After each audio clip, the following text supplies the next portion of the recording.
From the Arena Sports Network, this is the ALR Express, presented by Sowers Ford Lincoln Mercury.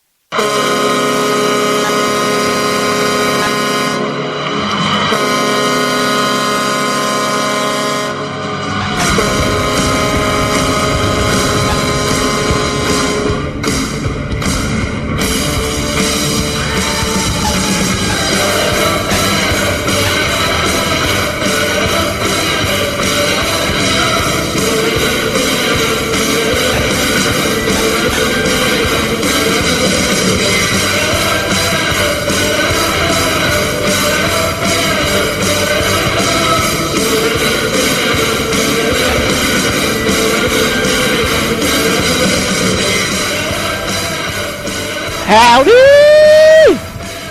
Once again, it is the Afternoon Locker Room Express.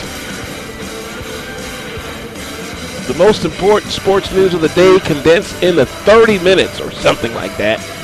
Alvin Washington here in the building. Glad you could come along. Hit me up, 573-200-6505. Talk to your boy. Because we got something interesting to talk about today, bro.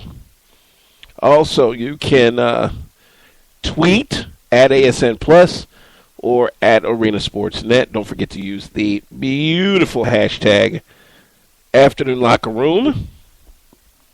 You can also jump on the Facebook page, the Afternoon Locker Room.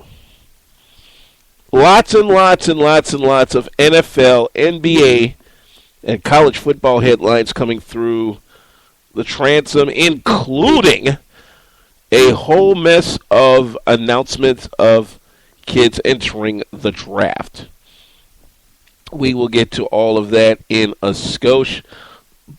But the big thing of the day just came down about 1:30 this afternoon. According to ESPN's Adam Schefter, the independent probe into whether or not the NFL mishandled the second tape in the Ray Rice domestic violence situation that got Rice booted indefinitely at the time from the league, whether there was any notion of mishandling. Well, Robert Miller, former FBI director, did the investigation and found no evidence of the such. Which means, believe it or not, according to Adam Schefter of ESPN, Roger Goodell's job is safe. How? We don't know. I think there was never a sense, short of them finding some sort of smoking gun in the Mueller report, that Roger Goodell's job security would be threatened. And in fact, in the Mueller report, there was no evidence to suggest that anybody at the NFL did see that videotape, according to the Mueller report. And therefore, if there's no evidence of that, then Roger Goodell right now does seem to be safe. Now, what makes this a head-scratcher is back when this second tape came out initially, and all the hullabaloo that went around it, of course, with Ray Rice getting the ultimate boot after getting an initial 2-game suspension, the Associated Press and the FBI came out with a statement that indicated that there is concrete proof that not only did the NFL get the second tape, there's voicemail proof that a woman at the league offices got the tape, because she also commented on said tape. That's the one where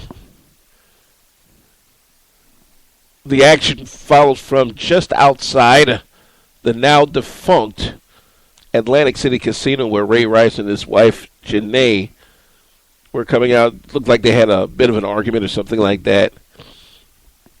And then there was some spittle leading up to the elevator, and that's where the blows from Ray Rice which ultimately got him booted out of the league initially, wound up happening. And then those were some strong punches. I ain't even gonna front. I was like, dude, for real, for real. Now to Ray Rice's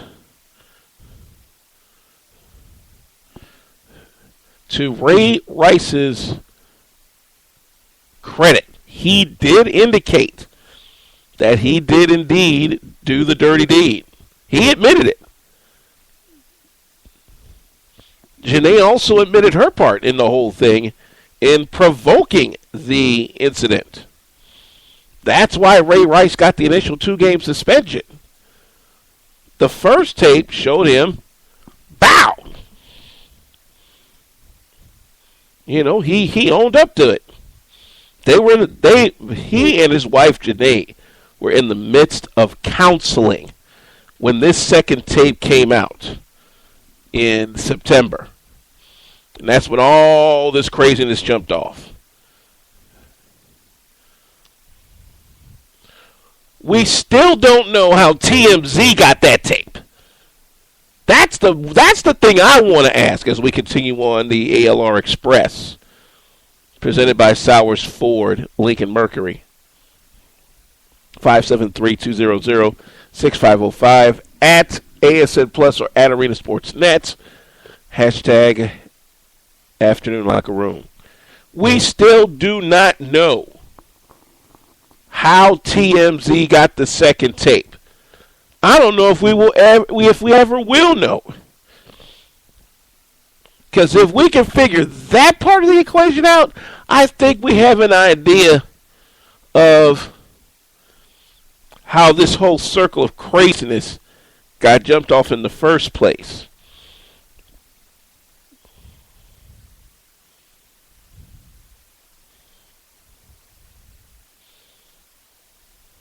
Not only that, but let's also put into perspective the two other men that at the time of this going on also had domestic violence cases. Ray McDonald being one of them out with the San Francisco 49ers. He has since been released due to some evidence out in Santa Clara. That, you know, the Niners are like, nah, you got to go, bro.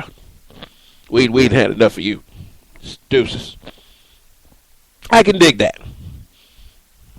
You know, it's at a team level, you know, quick, fast, in a hurry, done. You know, I can dig that. But for the National Football League, with its high and mighty self, especially Roger Goodell, who got another vote of confidence from the two owners helping to oversee the investigation, those being Art Rooney II and John Mara. There we go. Those are the two that gave the vote of confidence to Roger Goodell as the probe was being completed. And the report came out earlier this afternoon. It's almost as if the fox is watching the hen house. If you understand that oxymoron, you'll understand why this continues to be a head-scratcher among a whole gang of folk in the sports industry. You know, it's a good thing that the resolution of Ray Rice being reinstated about a month ago did happen, because if it festered with Rice being indefinitely suspended into the new year, and especially heading toward the Super Bowl, I don't think the NFL wanted that on their platter. So the judge did the right thing in reinstating Ray Rice, because that was just a bunch of that was double jeopardy. How you gonna already adjudicate a man who straight up admitted that he did this? You've already given the punishment. Now you want to heap some more stuff on him because somehow or another a third party got a second piece of tape that somehow or another your office has been proven beyond a shadow of a doubt to have received. That's what makes this finding today a big-time head-scratcher. Is like, how is there no evidence of the NFL handling this second tape when there's a voicemail from the league office with a woman on it saying she not only that she got it, but she commented on the tape? Yeah, the FBI has this woman's contents in clear blue. The Associated Press has the exact same tape. And you mean to tell me there is no evidence of the NFL even remotely coming into contact with this second tape, but TMZ can get it? I beg to differ strongly with that finding. Because this almost reeks of what happened with the alleged Ben Roethlisberger sexual assault case that somehow just wound up floating in the cosmos and never seen from again some 7 years ago.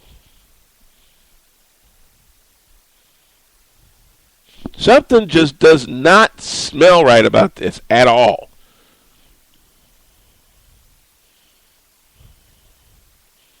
And it also now brings into question, again, if anybody bothers to bring it up in the league, the Adrian Peterson suspension. All right, all he did was discipline his kid. Yeah, there's some bruises there, and I understand the adjudication as such. I understand the league stance, but if you're going to throw the book at Adrian Peterson for just disciplining his kid, then please tell me why you didn't throw the book at Dominic Raiola for a egregious, deliberate, on-field incident on the next to last week of the regular season. Don't even throw that Ndamukong Suh incident from week 17. I saw that one. That was just a simple, oh, my bad. I saw that one. The one Dominic Raiola did, that was a stomp. Come on now. Really, NFL? We going to go there in the new year? Really? Somebody to check Roger Goodell and check him real quick. Because if this happens again with another high-profile black player, because I'm starting to notice something here, folks. I'm starting to notice something. It's not right. It is absolutely not right. But the hell, what do I know? I'm just a talking head who just happens to see things a little clearer than most. I'm just saying.